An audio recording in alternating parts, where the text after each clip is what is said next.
2025 NBA Draft is finally here. And coming up on today's edition of the Bulls Report by Chad Sports, we'll be going over 5 draft targets for the Bulls in round 1 and also 5 draft targets for the Bulls in round 2. My name is Patrick Siepman and welcome in. But speaking of the 2025 NBA Draft, we will be live tonight for the draft. So make sure you guys are subscribed for the channel. Click that notification bell as well so you guys get notified right when we go live. It's going to be a lot of fun. I cannot wait to see who the Bulls draft at pick number 12 tonight. So if you guys want to tune in, please hit that subscribe button today.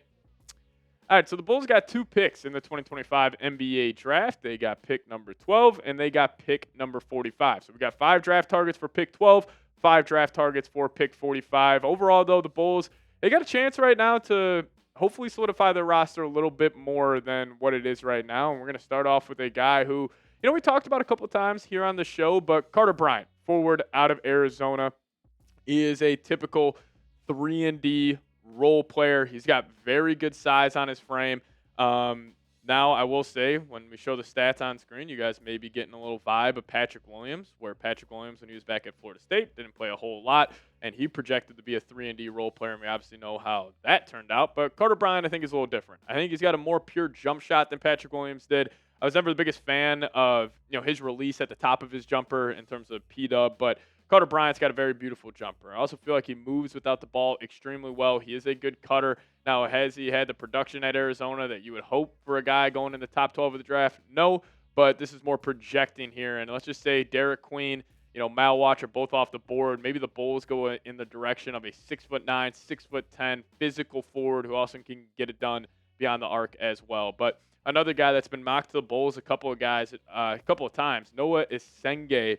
We just got reports that he's actually going to be leaving his team in the Germany championship to attend the NBA draft. So that's an interesting decision there. But he's an interesting prospect. I think he has one of the highest ceilings, but also one of the lowest floors. I really don't know how I feel about him. But here is his numbers this past season: 10.8 points per game, 4.9 boards. He does have some three-point shooting ability, even though he only shot 27%. He will take that shot at a pretty high clip. But in terms of where the Bulls are at right now, I'm not saying it would be a crash out for me if they chose Essengue, but I would definitely not be thrilled about it because I just don't really trust the Bulls in developing a guy like him. Now, if the Bulls, let's just say we were like the Boston Celtics, we were like a team like the Oklahoma City Thunder, then yeah, Essengue, I would have a ton of interest in him. But I just don't really trust the Bulls in developing his talents.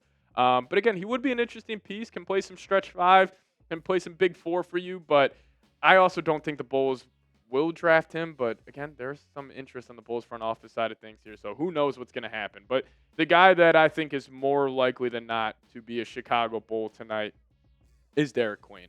Center out of Maryland, extremely skilled big, extremely physical big fella as well, and he was awesome for Maryland this past season, putting up solid numbers, almost averaging a double-double, and he can be that typical playmaker at the top of the key. You can run dribble handoffs for him. He's got wicked good handle. He kind of reminds me of like a Naz Reid, Alperen Sengun type of big. Now, does he have some liability defensively? 110%. But also, I think with where the Bulls are at right now, you can't really be picky. You just need to get good players in your organization. And I can promise you Derik Queen will be a good player. Now, how massive is his ceiling? I am not sure. Could he develop into a guy like DeMarcus Cousins? I don't know if he has the athletic ability to do so. But again, he's an interesting prospect. And I think the Bulls, if it's not Malwatch, who will probably go top 7 of the draft, watch out for a guy like Derik Queen. If I had to call it right now, who the Bulls draft tonight at pick number 12, it will probably be the Maryland center, Derik Queen. He's your Nikola Vucevic replacement if you do decide to trade him or just let his contract expire this upcoming season. But I do like the idea of like Queen, Ayo, Giddey, Buzelis, kind of have that be those 4 young players that you can sort of build around. But a guy I would really like here, Cedric Coward. I am a massive fan of his game. This guy plays with such intensity, and a little comp for you Bulls fans. He's like a juiced-up Javonte Green. And, Stacey King, he always says, there's 5 Javonte Greens out there. Like, that's how you feel when you're watching Cedric Coward. He flies around the basketball court, super, super aggressive. He can really be that, typical 3-and-D guard, 6'6". He has good size on him, and I would love his fit next to Josh Giddey, a defensive-minded player who can obviously knock down the three-point ball at a high level. I think even though pick number 12 would be a little rich, this would be a good pick for the Bulls. I think some fans would be freaking out saying, "Oh man, we just drafted a role player at pick number 12." Yeah, well, I think he could be a high-end role player. I think he'd be a great fourth, fifth option on a championship team at the peak of his power. So watch out for Cedric Coward, but also the third center in this year's draft who, again, I do think some fans would be freaking out if we chose him at 12, but let's just say, Malwatch goes higher than we think. Derik Queen goes in the top 10. Maybe the Bulls look at a guy like Thomas Sorber. Now, this guy is different than Queen. He is a defensive-minded big. He clears space in terms of rebounding. Like, he's just got a very wide frame. He uses his hips really well on box outs. I'm a massive fan of his. Now, is he a twitchy athlete? Not necessarily. But, I mean, the guy averaged 3.5 stocks per game last season in 31 minutes at Georgetown. Also a very bad Georgetown team. And I always love when I see a bad basketball team, but there's one guy that stands out and they play winning basketball. That is Thomas Sorber. So I think he could be another guy, Nikola Vucevic replacement, have a defensive-minded big, just be a solid guy, to hopefully build around for the future of the Bulls. But you guys let me know, who should the Bulls take at pick number 12?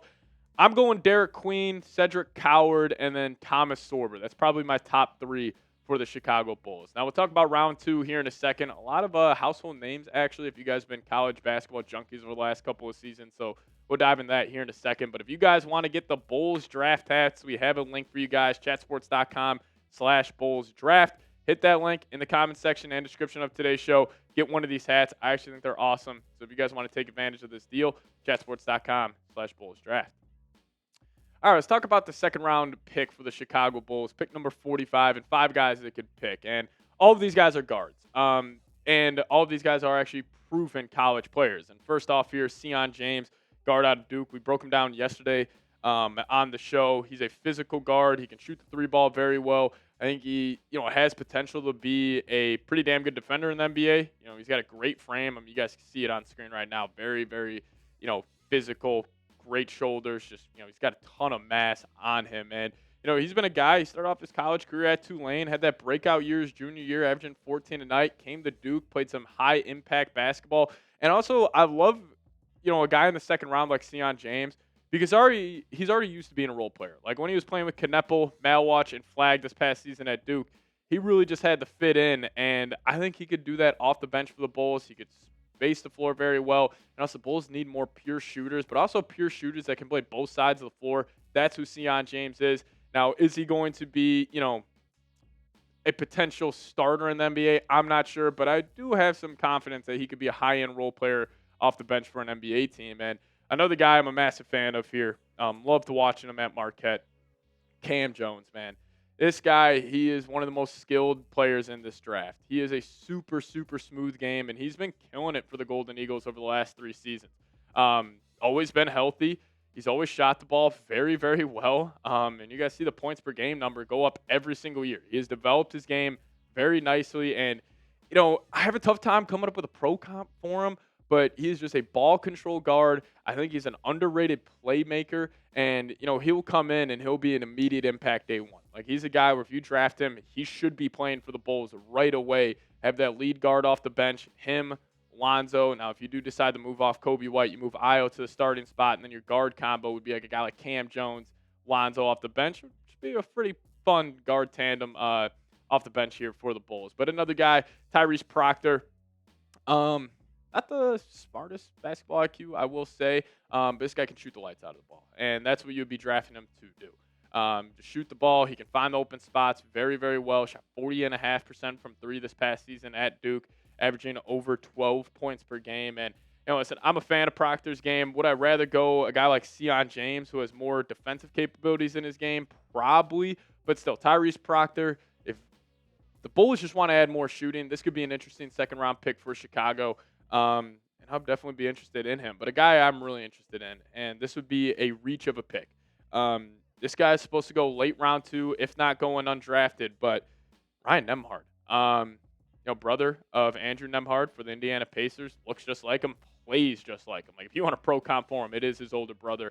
But he was an immediate impact his freshman year at Creighton, running the show for the Blue Jays over there. And, went to Gonzaga and just been pretty consistent. I mean, this past season, he almost averaged 10 assists per game. He's a super smooth point guard.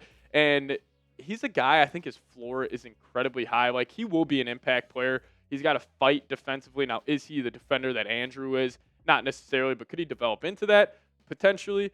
But again, I want the Bulls to get just a proven guard off the bench. And the last one we'll talk about here, Alijah Martin, guard out of Florida. Again, very physical. Like, all of these guys, besides Kam Jones, have very physical frames to them. And if you guys have been watching NBA playoffs, physical basketball is back. And Alijah Martin, he's been a winner throughout his collegiate career. I mean, he was with that FAU team that made the Final Four. Obviously, just won the Natty this past season at Florida. He's a very, very good on-ball defender. Great point of attack guy. Got a super long wingspan. And again, this is just a guy. You have him come off the bench, have him develop. I like his fit next to Lonzo, but still at pick 45, I just want the Bulls to get a guy, a 3-and-D guard. Like, just keep it simple. And if you do go a guy like Nembhard, he can control the offense. He can work it for you. But those are just 10 draft targets. Just keep your eyes out on here for the 2025 NBA draft. But you guys let me know, who is your dream draft target for the Bulls? Let me know your thoughts down below in the comment section. And we'll see you guys live tonight for the NBA draft. See you guys next time. As always, go Bulls.